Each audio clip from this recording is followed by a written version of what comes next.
Hello from Sydney, Raechelle, my fellow Australian. Hi, Shane. So nice to hear an Aussie accent. Look, it's so stoked to talk to you. When this movie was released down under, it was so popular and everyone was been talking about it. So it's a great pleasure that you're part of it and we can spend some time chatting about it. Thank you. Thank you. Is it a prerequisite every time you get a project that sister Karina also gets a role? It sounds like that. I should probably work that into my contract because it's a really good time.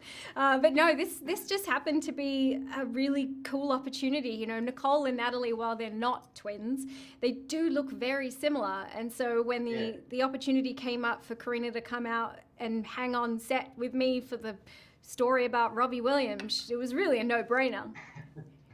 Yeah, oh, it's so cute. She pops up everywhere. It's great. How did you get the role? Was it a strong audition process, or did Michael handpick you?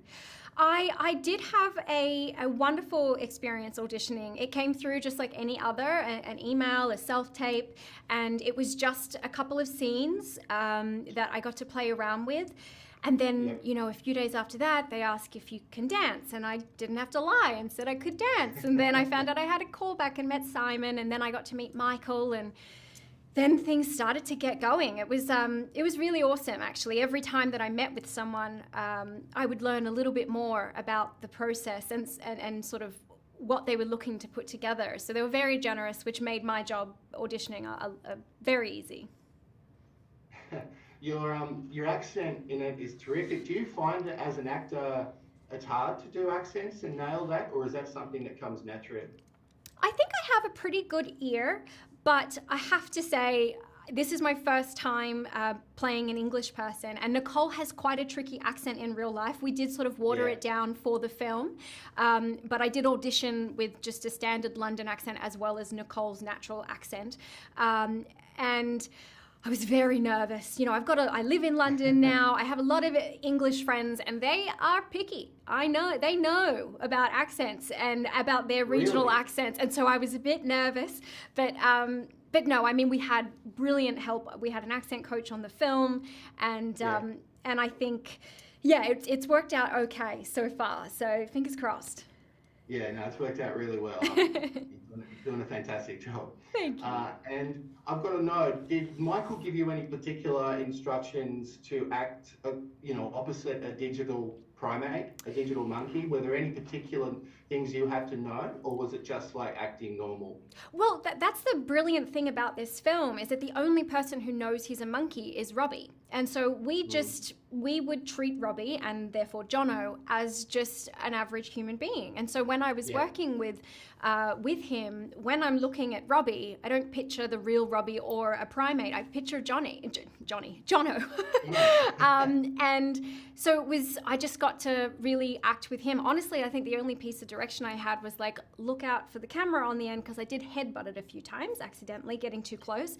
Other than that, it was more like a technical thing of like trying to make sure I could help out as much as possible with the wetter suit. But in terms of performance, it was always really grounded in making sure that we could find the truth and the honesty of their relationship and whatever part of their story we were telling. Yeah, well, the journey by Nicole gets quite emotional.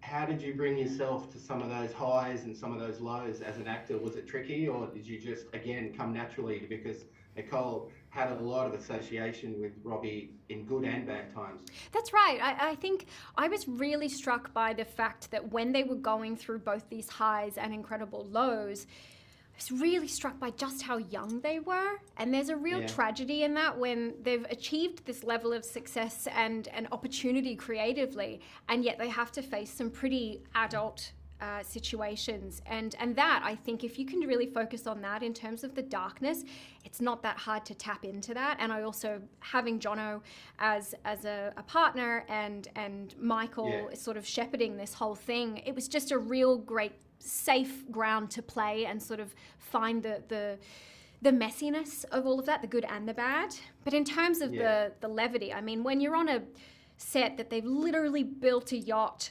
you're dancing to one of the most romantic songs, you're in a gorgeous gown, like you're getting thrown around, like it's not that hard to get in that headspace at all. Yeah, I was going to mention that the sets, the brilliant production design, and all filmed in Australia, which that international flavour while you're watching it, it's so great to know that it was filmed down under. It's something I'm really, really proud of. You know, this is a film that is on a scale that I've never done before, but certainly it being an independent film, nothing like this has really been achieved. But the fact that it's Australian is a real point of pride for me, but also a real marker for our industry of what we can achieve. I mean, we know we have the best crews in the world. We have incredible talent back home.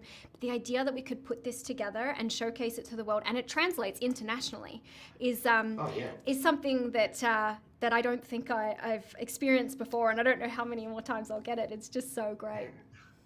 Oh, you will. Your career's ascending. You're going to go a long way. I'm sure of that. And one of your best looks ever was in Pandora. Your lovely coloured hair in that so suited you. Quite a look.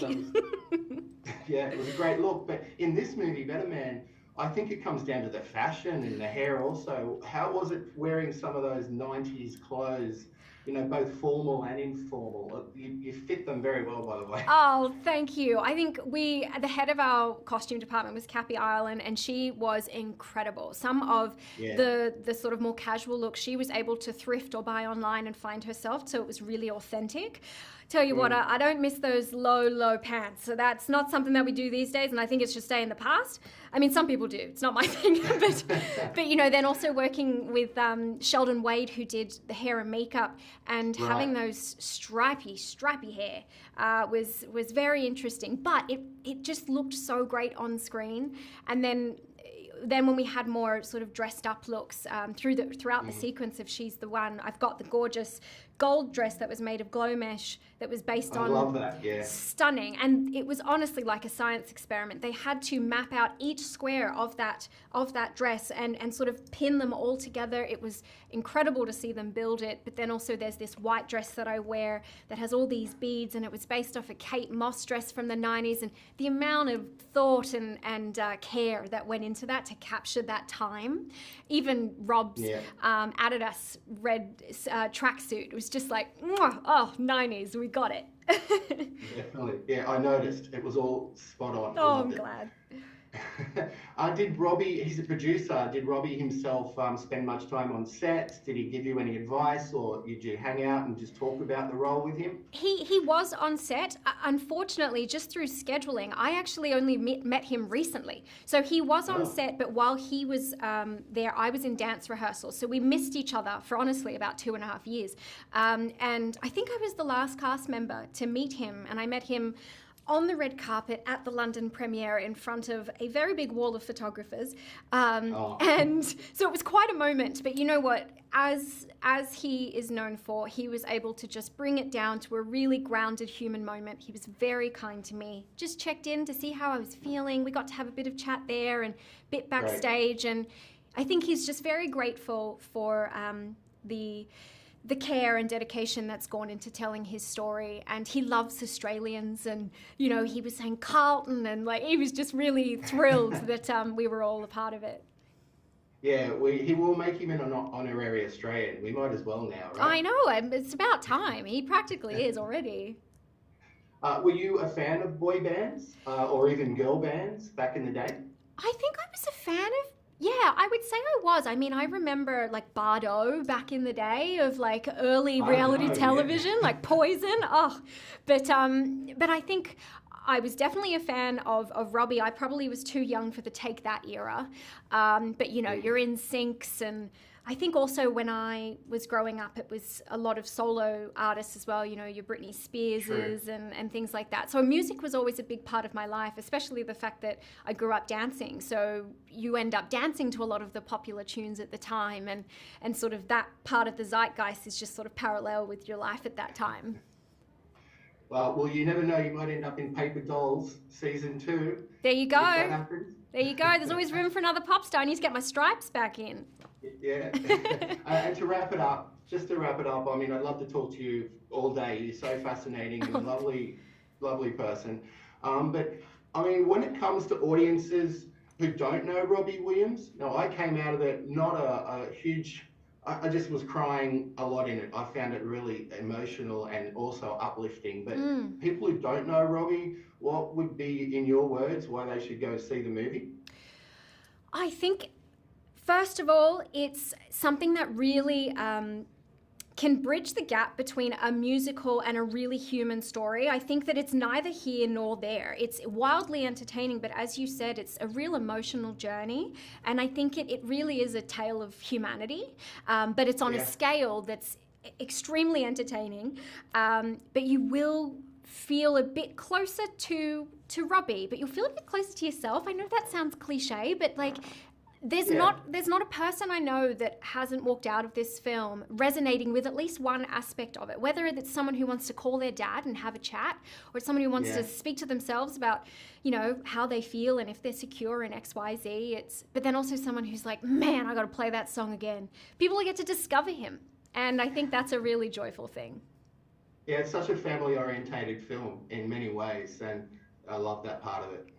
Totally. I think he's a very family-oriented person, and at the end of the day, that's what grounds us all. And so the fact that this is the everyman, and everyone should go and watch this film then. It's simple as that. And your performance as Nicole Appleton is fantastic. I really love your work, Raechelle. It was great talking to you. Thank you. I really appreciate the time. You have a nice day. All right. Take care. See ya.